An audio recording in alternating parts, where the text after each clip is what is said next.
Well, first off, I want to talk a little common sense because I've been hearing, even Mark Faber, he talks like, the sky's fallen for the last several years.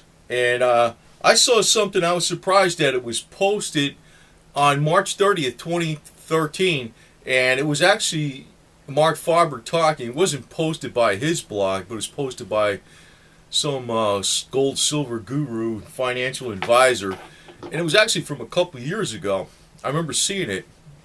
So I'm like, man, I don't know. Everybody's playing games, playing emotions with people, big time. But yeah, I knew that was from a while ago because he was talking like about the market crash of 2009. I remember seeing it a bunch of times. And he was talking about when QE2 ends in that current interview. So in other words, QE2 ended around June 2011. Right? And actually he was talking about a market correction in the commodities then, but who the hell was paying attention to him then, right? Pretty interesting that he was talking about a market correction in the commodities before it happened, and yet, all these other gold and silver bloggers didn't pick it up on it back then.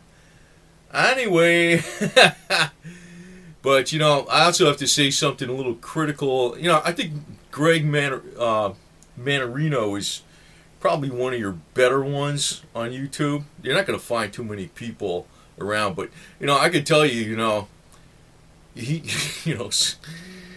I'll talk to some guy that's like he's down in South Florida, and he doesn't like it's not somebody I get an email from, but it's somebody I was working with that was part of that, and I'll talk to this guy once in a while, and he's like heads and shoulders above Greg Manarino because he kind of runs the whole damn thing. But I'll even think he's full of shit because I actually a lot of times he'll tell me some true inside stuff, but it's usually to impress you to get another client. Brokers are like ambulance chasers, like lawyers are, right? They all do this shit. Everybody's trying to huckster or some business. I kind of like doing this shit because I figure I'm going to give you a more straight scoop than the other guy. I've always been noted for doing that. And I've always been noted for pissing everybody off, to tell you the truth, because I'm like too honest, man. Way too honest. I'll go against the grain and say shit the asswipes won't say. But I could play professional, too. But anyway, Mark Faber was like talking about this crash, back then in the commodities. He was, if you picked out what he was saying, and damn it, it did happen, right? But now he's talking about, there could be a big market correction and stuff. But Greg Manarino's telling you to short the markets, and I'm like, I hope people aren't listening to that kind of shit. All right, because I don't know if that's going to play out. And the reason I'm saying that is sometimes the bubble goes longer than you think. It's like your ability to short is going to run out before it actually happens, and you're going to get screwed. And see, Mark Faber's saying he doesn't want to short the markets, even though he doesn't feel good about them. He thinks they're top heavy, there's going to be a major correction. But there's been so much money printing, he's not sure. So in other words, that kind of hints to me that it can go on a lot longer. You might be trying to short the markets till like August of 2013 before they finally crash, right? So, I gotta tell you, man, I never got impressed by people that were actually in business, that actually had a whole bunch of clients with loads of money, and they're advising them. They're not advising people on YouTube, but I'm not even impressed with those fucking people, okay? Alright? I really use more common sense. I call it common sense. Maybe it's business sense or horse sense or whatever you want to call it. I call it common sense. But I'm going to tell you this.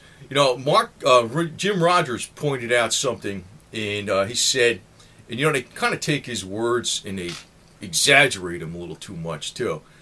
People are selling gold and silver. Not that I'm knocking that, but but I'm just knocking at how they take the guy's words and just go run with the ball with him.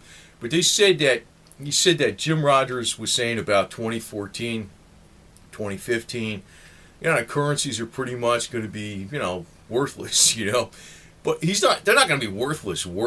They're going to go down a lot. And I know the safety of the bank accounts is very bad and stuff. But I'm going to say this: it looks like every few years, we got like a wave. Like 2011 was a wave height for silver and gold. Silver more like the end of April, gold around August, end of August or beginning of September. And 2014, it might happen. We might have another one this year. Like I'm thinking we're going to have like 2014 thereabout. Silver's going to hit like over 100, a little over 100. I know you've been hearing that, but it will. Hey man, paper money's the devil's money, right? The money of the Lord is pure money like gold and silver. So for you people out there in religious land, you want to stick with the devil's paper? Go ahead. I'll sell you a phone book. How's that? But you give me a hard asset in exchange. But the thing is, every 3 years it looks like there's a wave. And I'm thinking before it gets to the next wave, there's going to be like another mini spike. And it might be this, I'm thinking the war with Iran, it's been going on, rumored forever. So, we might see something like where it goes over 50 this year. It could. It's got to really be like tensions, though. It's got to be like oil prices going up, tensions in the Middle East. And actually, one of the indications that makes me think the Middle East is going to happen. You notice what's going on with North Korea?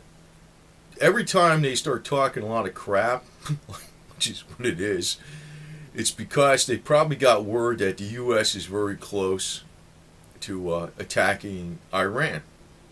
That's the time they would want to, be more brave because the guys, they're busy, It's like the cops are busy doing something else, so let's rob the store, you know what I mean? That's what the North Koreans are doing, right? So they're all brave right now. That's probably an indication that something is going to happen with Iran. So you might see, the next fib point on silver is 72, 75. The major fib point, right? The big one, like after 50. That would be the next. So if we have some major problem in the Middle East, there's a lot of tensions and worries, and banks are being giving out haircuts to their depositors. Hey, we might see a lot of us running into gold and silver even in 2013. But the next really big jump, if you're looking at the waves every 3 years, 2014, but that won't be the final one.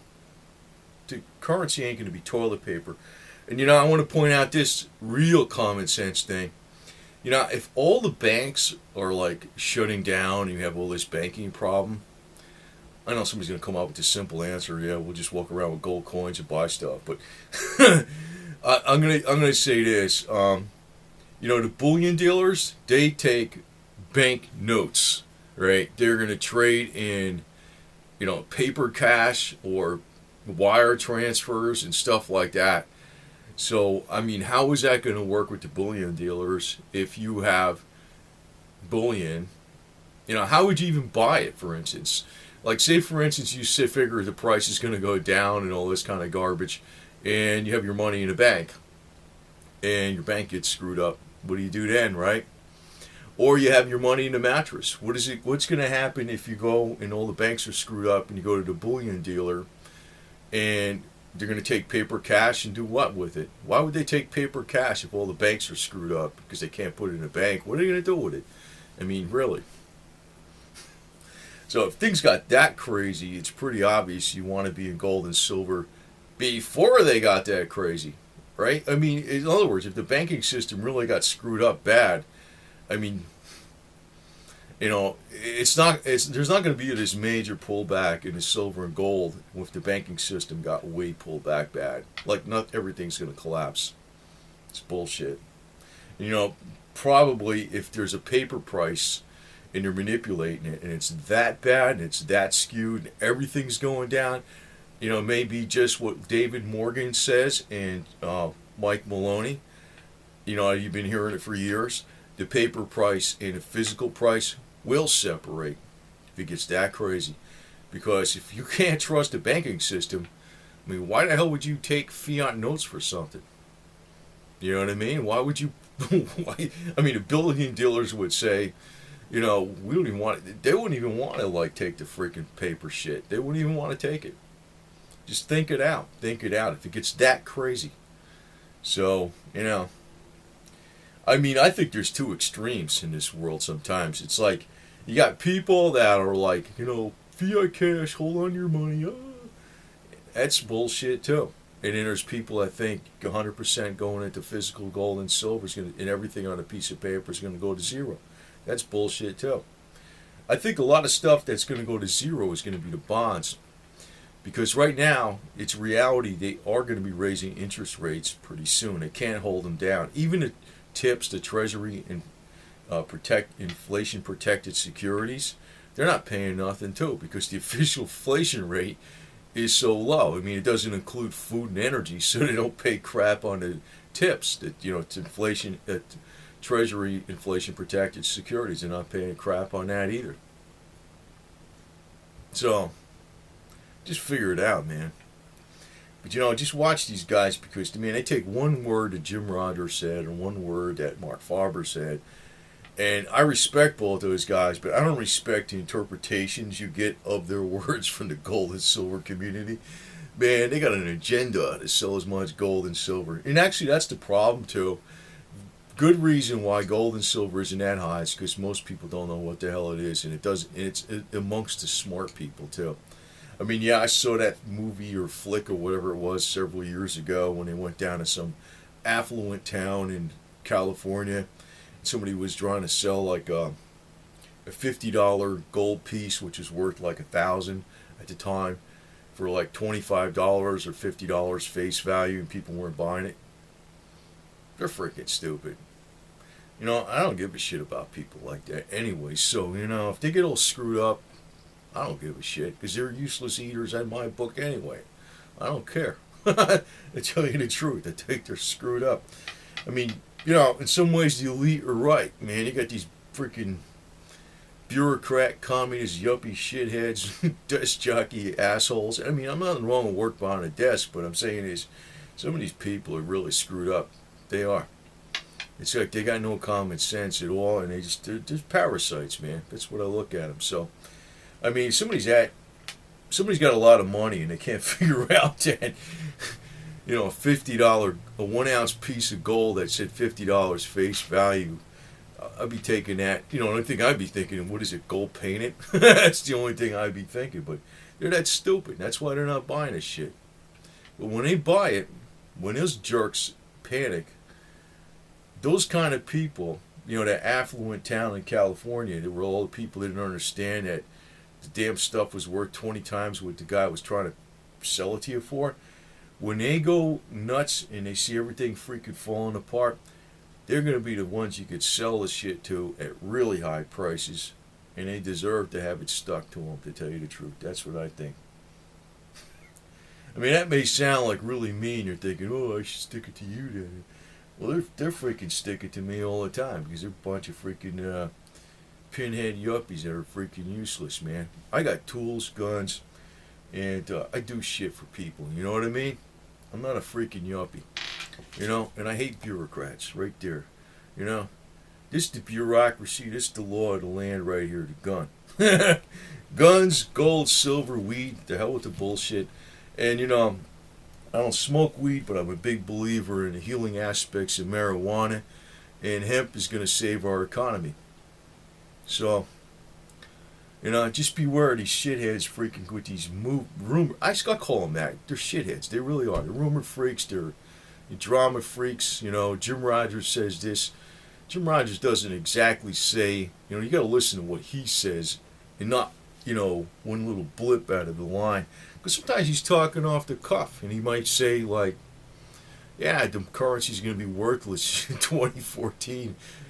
But they're not going to be, he's saying they're going to be down. They ain't going to be worthless. That's not what he's saying. Actually, I think they're not going to go to oblivion, the currencies. But I think the height for all this garbage is probably going to happen around 2017. That's just classic thought. But we're going to see another height in 2014. We might see some pretty good jumps even this year, too. So, just hang in there, man. But just remember, a little common sense. If you're going to freaking wait forever with your fiat cash and hide in your mattress, you're going to miss your opportunity, because if it gets that crazy, the bullion dealers ain't gonna want to even take that crap. I don't know. If I was a bullion dealer, I mean, it might require a hell of a lot more physical paper. Paper price and a physical price might actually separate.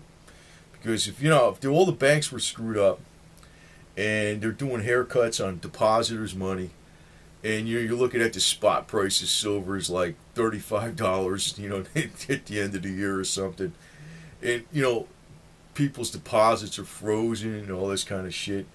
If I was a bullion dealer, I wouldn't be selling silver for that. I'd be like, fuck that. I'm selling it for 75. That's what I'd be doing. So, we might see this classic theory where paper price and physical price separates. You can't trust the stupid banks. You can't trust the banks. You can't trust the spot market, right? So, I mean, I'm not like super like, oh, you got to have everything in physical silver, but I realize this shit's going to play out big time.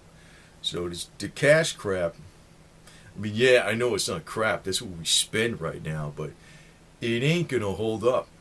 It ain't going to hold up too good. The silver and the gold, that's the one that's going to hold up. And everything ain't going to crash. When it looks like everything's crashing, something's going up. And it's probably going to be gold and silver. Maybe you won't make money on the electronic part of the markets in SOV because the spot price is low. But I'll bet you when if everything's going down and all the markets are going down, and say the metals are going down, and the S&P's going down, and currencies are going down, there's bank closures, I'll bet you the physical, actual, tradable price of physical silver and gold will be going up. So, sometimes these guys that are into gold and silver too much, they are partly right.